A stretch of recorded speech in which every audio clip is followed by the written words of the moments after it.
Hello and welcome. This is going to be my Project 3 video. Okay, so gotta show that everything from Project 1 and 2 is working. So let me get in here as soon as this changes and saves. Okay. Can I move? Just gonna have to show you that everything's working. Let me see this.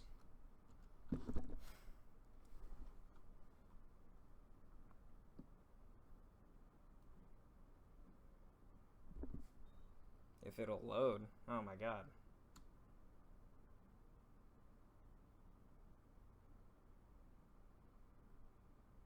Okay, yeah. So I can move, camera tracks me, I can still shoot, and they're gonna kill me. Yep. They converge, and I respawn when they come in. Oh yeah, okay. So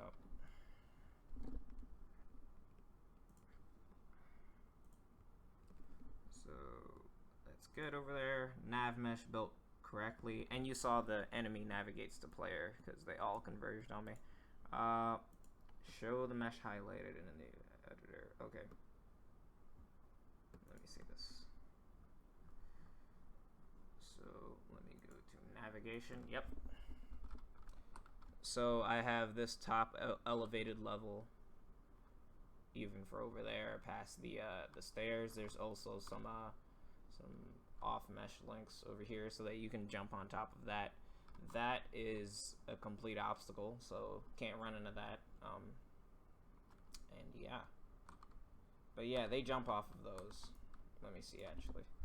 Sometimes they don't always spawn up there, but I'm pretty sure. Okay, wait, because it's random, so let me see. Oh, yep, there's two now. Yeah, and they drop down. Okay. Okay, so explain the settings required to make sure the programs are walkable. So pretty much you select the objects. For the dropping down, you have to specify the drop height and also the jump distance, and then bake. For objects, you want to pretty much select an object and then go to navigation area. This is not walkable because it's an object, so that's what I chose over here. The rest of this is walkable, so I just went through each thing that I want to be walkable. Let me go back. Enemy uses root motion. I think you did see the animations when they were chasing me, and also when I just played it. Appropriate parameters. It's the same. It's the same animator from before that was working in Project 2 before, so I believe you saw that already. Enemy shoots at the player. Yeah. So my new mechanic kind of envelops this because I made sure that the enemy doesn't shoot directly at the player. They shoot like in front of the player, so that if you move around, or if you're already moving, you know, they can catch you slipping, and it won't just be direct, because it'd probably be way too easy to dodge all their bullets if they were shooting directly at you. You could just move out the way. But if they predict, then, you know, it's way easier. Let me see here. Okay, so this is fire at player in my AI controller, and we first grab the player, right? And this weapon angle is the angle that the enemy's weapon is pointing at. So it's a new ray transform position pointing forward, right? And this vector 3 just stored the player's front. Let me show that actually first. Where did I put it? Right over here. So it's updating the player's front by shooting a ray forward from the player, right? Okay. And it just got grabbed over here, right? And then I did vector 3.distance to find the distance between this ray and this point over here. And that's what I did by using weapon angle.getPoint. And that's how I'm doing the shooting in front of you thing. So if the distance between is small enough, then I allow the AI to shoot the player. If not, then they just exit and they can't shoot. Okay, so let me see if you can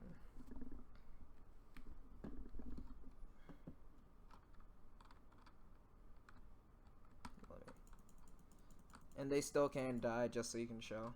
But yeah, see, it's harder for me to dodge everything because they're just shooting wherever I'm gonna go. Ah, dang it, I dropped my weapon. Oh, this is bad. Okay. But yeah. Okay, so let me go back. Enemy equips weapon. Oh, they instantiate with a random weapon. I did that in the game manager. So I have a list of weapons that's under my resources header, right? And in enemy spawn, after I instantiate, I use this this function that I made called assign a weapon. That basically you pass a game object that you want to give a weapon, and it'll take that thing's pawn and equip a weapon from the random range of weapons that you have up there. So they could either start with the single shot or the AK. Let me see here. And you saw them using it, so I probably don't have to. Polymorphism, and I think I explained that last one. Because they both have a rifle script, but they're different because the AK-47 shoots faster, but it does less damage and it has less range. And the single shot does more damage, but it shoots slower and has more range. Enemy ragdoll on death. Okay, so I kind of shortened the enemy death, but if anything, I could probably, just for purpose of showing this. Oh wait, where did I put that actually? Where did I put that? Where did I put you? I think it was in energy. Where's energy? Probably gonna have to open it up again. Okay, so where is? Okay, this is where the player is dying because it's agent equals null, but agent does not equal null. These are enemies over here. Let me make this a little bit longer. So point. You know what? Actually, just make it 2F. Okay. Let me see. Right after this updates. Because in the last project they were still ragdolling, but I might as well show it. Okay, so where are you? So I can... Ooh. Dang it, they're dying too fast. Didn't I just put that down? 2F is still too fast? Huh.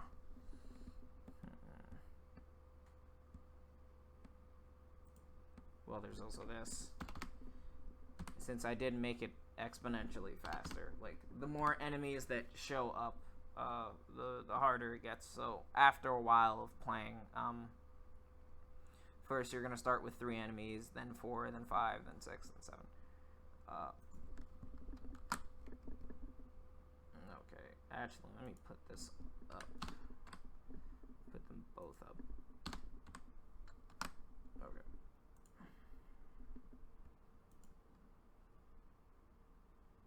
Wait, what? Sharp editor? That's not even... Huh? Copying assembly. What is that even? It's not even an actual bug that I have. What is that? Can I still not? It's not taking me anywhere. What the heck? That's weird.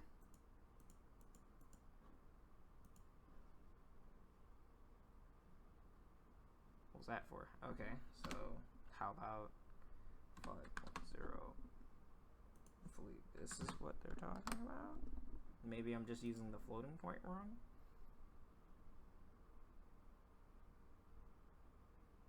Oh, yeah, okay. I was just using the floating point wrong. I forgot the point. Okay, so.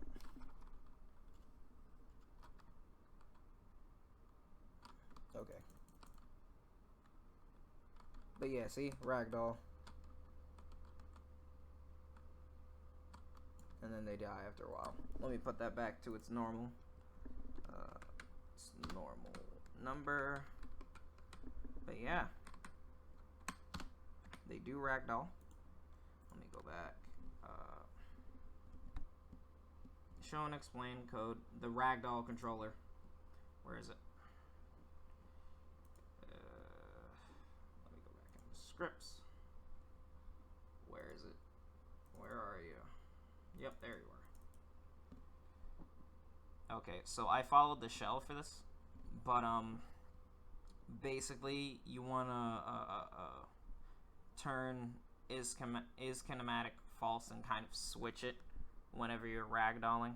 So you want to turn on the collider rate of the children, the joints, aka the joints, and then make it kinematic so that they can ragdoll, but you want to disable it when it's not ragdolling and turn is kinematic to true.